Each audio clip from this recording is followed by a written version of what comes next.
नमस्कार, मैं हूं प्रीति रघुनंदन। सत्ता के सभी मित्रों का स्वागत है। सबसे पहले सत्ते पे सत्ता यानी 7 खबरें और दिलचस्प जानकारियां एक साथ। सत्ता में आज हम आपको टीवी 9 भारतवर्ष के सत्ता सम्मेलन की कुछ दिलचस्प हाइलाइट्स दिखाने वाले हैं। लेकिन उससे पहली बड़ी जानकारी ये है कि रात 9 बजे देश के गृह मंत्री अमित शाह सत्ता सम्मेलन में लाइव होंगे, जबकि अब से थोड़ी देर बाद दिल्ली के सीएम अरविंद केजरीवाल से संवाद होगा। लेकिन आज सबसे पहले हम आपको हिंदुस्तान के उन 4 गगनवीरों से मिलवाएंगे जो 140 करोड़ उम्मीदों के साथ स्पेस में मिशन गगनयान के जरिए इतिहास रचेंगे। आज पीएम मोदी ने विक्रम साराभाई स्पेस सेंटर में इन चारों गगनवीरों से मुलाकात की। इस पर हम आपको वीडियो कुंजी दिखाएंगे। और इसके बाद राज्यसभा इलेक्शन की बात, जो एक तरह से क्रॉस वोटिंग आयोजन बन गया। यूपी में समाजवादी पार्टी के 8 विधायकों ने राज्यसभा चुनाव में वोटिंग के दौरान बीजेपी को वोट दिया है, तो कर्नाटक में बीजेपी के एक विधायक ने कांग्रेस के पक्ष में वोट डाला। लेकिन सबसे बड़ी खबर आज हिमाचल प्रदेश से आई, जो सत्ता संकट से जुड़ी हुई है। हिमाचल प्रदेश में राज्यसभा चुनाव की वोटिंग के दौरान कांग्रेस के 6 विधायकों ने और 3 निर्दलीय विधायकों ने बीजेपी के पक्ष में वोटिंग की। और इसके बाद विपक्ष के नेता जयराम ठाकुर ने कहा कि सुक्खू सरकार अल्पमत में आ गई है। आज एक बड़ा झटका बिहार में महागठबंधन को भी लगा है। बिहार में कांग्रेस और राष्ट्रीय जनता दल के 3 विधायक बीजेपी में शामिल हो गए। खबर है कि कांग्रेस विधायक मुरारी गौतम और सिद्धार्थ सौरभ बीजेपी के पाले में चले गए, जबकि आरजेडी खेमे से संगीता देवी बीजेपी में शामिल हो गई। बड़ी खबर दिल्ली से भी आई है। ईडी ने मुख्यमंत्री अरविंद केजरीवाल को 8वां समन भेजा है। इस बार प्रवर्तन निदेशालय ने केजरीवाल को 4 मार्च को पूछताछ के लिए बुलाया है। हालांकि इससे पहले ईडी केजरीवाल को 7 समन भेज चुकी है, लेकिन वो अब तक एक बार भी पेश नहीं हुए हैं। यूपी के संभल लोकसभा सीट से समाजवादी पार्टी के सांसद डॉक्टर शफीकुर रहमान बर्क का निधन हो गया। उन्होंने 94 साल की उम्र में अंतिम सांसें ली हैं। वो अपने राजनीतिक करियर में 5 बार सांसद, 4 बार विधायक रहे और 2024 के चुनाव के लिए भी समाजवादी पार्टी ने उन्हें टिकट दिया था। सत्ता में आज बात करते हैं हिंदुस्तान के अंतरिक्ष वाली उड़ान की, जिसकी एक मंगल झलक आज मंगलवार के दिन केरल के तिरुवनंतपुरम में उस वक्त देखने को मिली जब PM Modi Vikram Sarabhai space centre पहुंचे। प्रधानमंत्री ने यहां लगभग 1800 करोड़ रुपए के 3 स्पेस इंफ्रास्ट्रक्चर प्रोजेक्ट्स का उद्घाटन किया और इंसानों को अंतरिक्ष में भेजने वाले देश के पहले मिशन गगनयान का रिव्यू किया।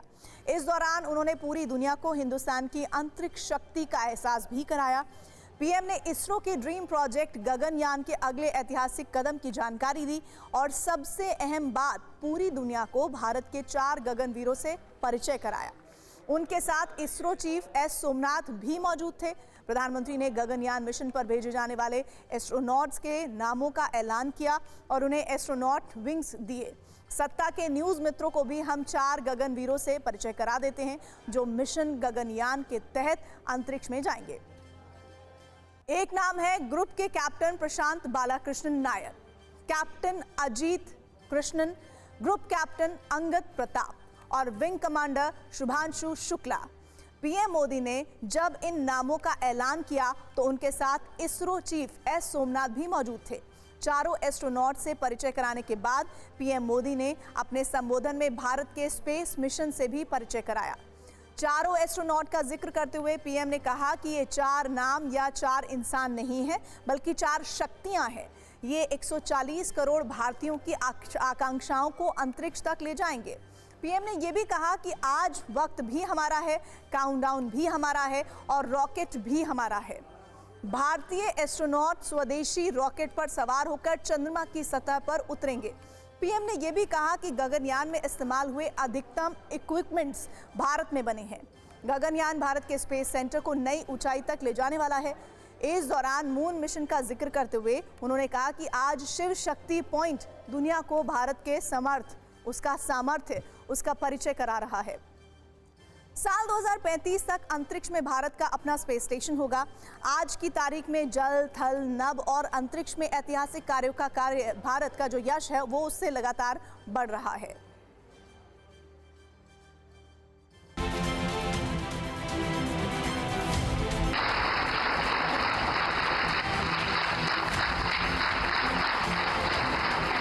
साहसिक साथियों के सम्मान में हम सब स्टैंडिंग ओवेशन दे करके तालियों से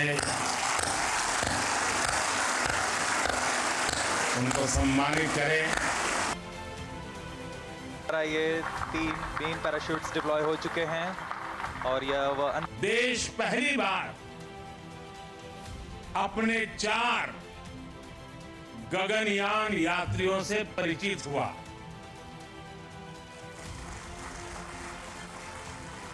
ये सिर्फ 4 नाम और 4 इंसान नहीं है,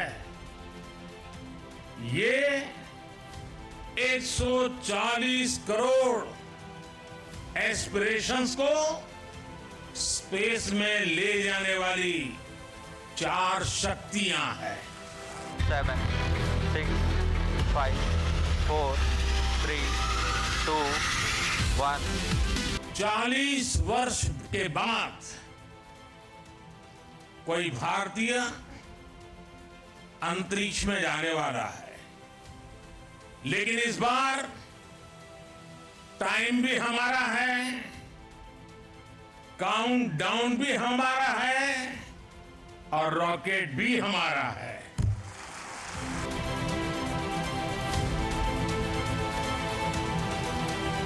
इक्कीसवीं सदी के भारत की सफलता में आज आपका नाम भी जुड़ गया है। आज के भारत का विश्वास है, आप आज के भारत का शौर्य है, साहस है, अनुशासन है। मुझे जानकर बहुत अच्छा लगा कि गगनयान में यूज होने वाले ज्यादातर उपकरण मेड इन इंडिया है। ये कितना बड़ा संयोग है कि जब भारत दुनिया की टॉप 3 इकोनॉमी बनने के लिए उड़ान भर रहा है, उसी समय भारत का गगनयान भी हमारे स्पेस सेक्टर को एक नई बुलंदी पर ले जाने वाला है। आज पूरे देश की नज़र इन 4 एस्ट्रोनॉट्स पर है जो अंतरिक्ष में कदम रखने के लिए तैयार हैं, जो 140 करोड़ देशवासियों की आकांक्षाओं को अंतरिक्ष में ले जाने को तैयार है। ये भी आप जानिए इन्हें कैसे चुना गया, किस तरह की ट्रेनिंग इन्हें दी गई है। चुने गए चारों एस्ट्रोनॉट्स इंडियन बेंगलुरु स्थित एयरफोर्स के aircraft and system testing establishment के टेस्ट पायलट्स हैं। यही नहीं, एस्ट्रोनॉट बनने के लिए बड़ी संख्या में पायलट्स ने एप्लीकेशन दी थी। इनमें से 12 ने सितंबर 2019 में पहले लेवल का सिलेक्शन प्रोसेस कंप्लीट किया था और इसके बाद कई राउंड के सिलेक्शन राउंड के बाद 4 को सिलेक्ट किया गया।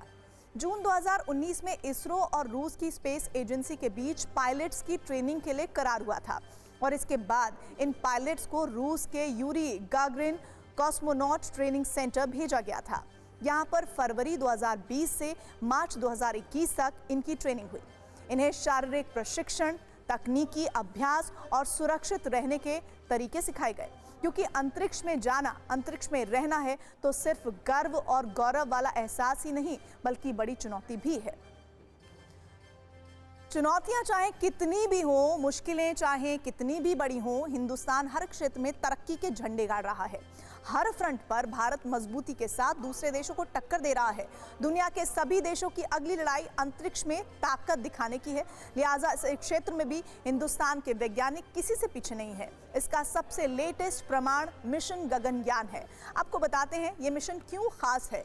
ये भारत का पहला मानव युक्त अंतरिक्ष मिशन है। अंतरिक्ष में भारत भेजेगा अपना गगनयान। 4 एस्ट्रोनॉट को अंतरिक्ष में भेजा जाएगा, जिनसे परिचय हमने आपको करवाया। अंतरिक्ष में 3 दिनों के लिए मिशन लॉन्च होगा।